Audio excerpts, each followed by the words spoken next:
नमस्कार। आज जो कहानी हम सुनने जा रहे हैं वो एक सब्सक्राइबर ने हमें भेजी है और ये कोई मनगढ़ंत किस्सा नहीं बल्कि एक सच्ची घटना है।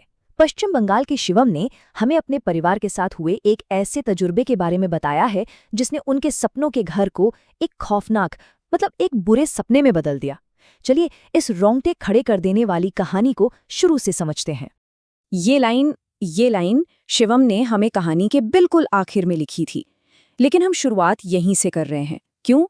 ताकि ये बात साफ हो जाए कि ये कोई बीती हुई बात नहीं है, कोई पुरानी याद नहीं है।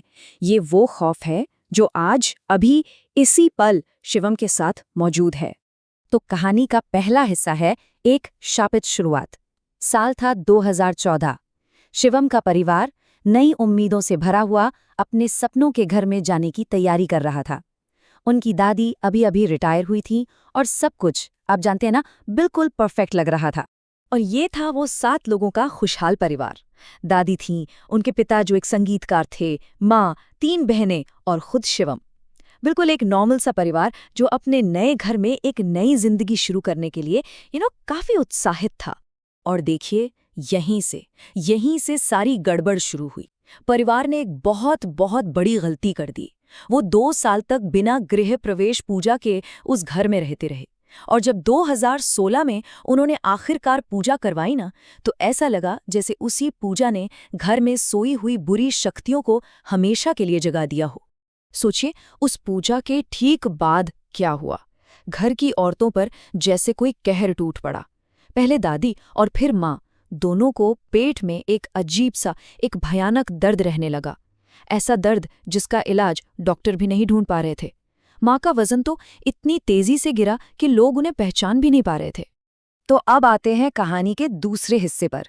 7 अनदेखे निवासी। अप्रैल 2017 आते आते घर के हालात पूरी तरह से बिगड़ चुके थे। इन लगातार हो रही बीमारियों से परेशान होकर शिवम के पिता ने एक सिद्ध पंडित को घर बुलाया, ये पता लगाने के लिए कि आखिर चल क्या रहा है। पंडित जी ने आत्माओं का सबूत देने के लिए एक खास विधि की। उन्होंने पहले एक चाकू से जमीन पर एक रास्ता बनाया, फिर एक कागज पर सिंदूर रखा और शिवम की बहन से कहा कि उस पर चावल फेंके।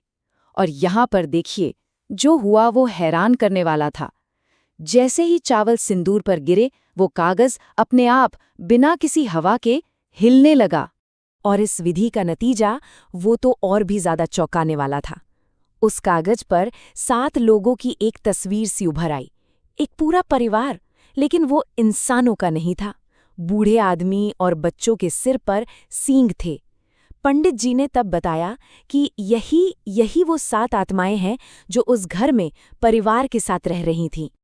पंडित जी के शब्द बिल्कुल साफ थे और उतने ही डरावने।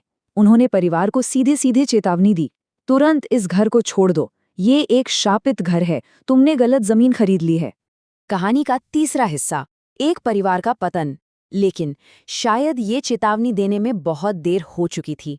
जैसे ही उन आत्माओं को पता चला कि उनकी मौजूदगी का राज खुल गया है, उन्होंने अपना असली और भयानक रूप दिखाना शुरू कर दिया। इसके बाद सब कुछ बहुत तेजी से हुआ। जिस रात पंडित जी ने ये राज खोला, उसी रात दादी पर कोई आत्मा हावी हो गई। फिर 28 अप्रैल को, अपनी मौत से ठीक 10 मिनट पहले, उन्होंने खुद कहा, मेरा जाने का समय आ गया है, और वो चल बसी। और ठीक 3 महीने बाद अचानक से, बिना किसी वजह के, किडनी फेल होने से माँ की भी मौत हो गई। और इन मौतों के बाद भी अजीबोगरीब घटनाएं कम नहीं हुईं, बल्कि और बढ़ गईं। दादी की मौत के बाद अगरबत्ती की महक महीनों तक घर से नहीं गई, और माँ की मौत वाली रात घर के मंदिर के दरवाजे पूरी रात अपने आप जोर जोर से खुलते बंद होते रहे। ऐसा लग रहा था मानो वो आत्माएं जश्न मना रही हों। अब आते हैं कहानी के चौथे हिस्से पर, कथावाचक का रहस्य। परिवार ने घर को शुद्ध करने के लिए काली माँ की एक भक्त को बुलाया, लेकिन उन्होंने आकर एक ऐसा राज खोला जिसे शिवम अब तक सबसे छिपा रहे थे। लेकिन एक मिनट, इस सब के दौरान खुद शिवम के साथ क्या हो रहा था, ये सवाल अब तक बाकी था। ये जो अब आप सुन रहे हैं, ये शिवम के अपने शब्द हैं। उन्होंने बताया कि सालों से हर रात एक आत्मा सपने में आकर उनके साथ गलत करती थी, और इसका उन पर इतना गहरा असर पड़ा कि उनकी पर्सनल लाइफ, उनकी रुचियां, सब कुछ बदल गया। तो उस महिला भक्त ने सबके सामने, पूरे परिवार के सामने ये सच रख दिया। उन्होंने बताया कि ये आत्माएं हर रात तुम्हारे बेटे के साथ ये सब करती हैं और शायद इसी वजह से इस घर की लड़कियां अब तक महफूज हैं। 5वां और आखिरी हिस्सा, एक पीछा करती बुराई। इस खुलासे के बाद परिवार ने फैसला कर लिया कि वो अब इस घर में एक पल नहीं रहेंगे। लेकिन कहानी यहाँ खत्म नहीं हुई। उस महिला भक्त ने परिवार को वहां से निकलने में मदद की। उन्होंने पूजा पाठ करके पहले तो माँ और दादी की आत्मा को मुक्ति दिलाई और फिर उस घर को आध्यात्मिक रूप से बांध दिया ताकि वो सातों आत्माएं वहीं कैद हो जाएं और परिवार सुरक्षित निकल सके। और यहीं आता है कहानी का सबसे भयावह मोड़। परिवार उस घर से तो निकल गया, हाँ, लेकिन शिवम को परेशान करने वाली आत्मा ने उनका पीछा नहीं छोड़ा। वो उस घर से निकलकर सीधे शिवम के साथ चली गई। तो देखिए, हम वहीं वापस आ गए हैं जहां से हमने शुरुआत की थी। शिवम का ये कहना कि वो आत्मा अभी भी उनके पास है, उनके बगल वाले कमरे में है, ये बताता है कि उनका ये दर्द, उनका ये संघर्ष आज भी जारी है।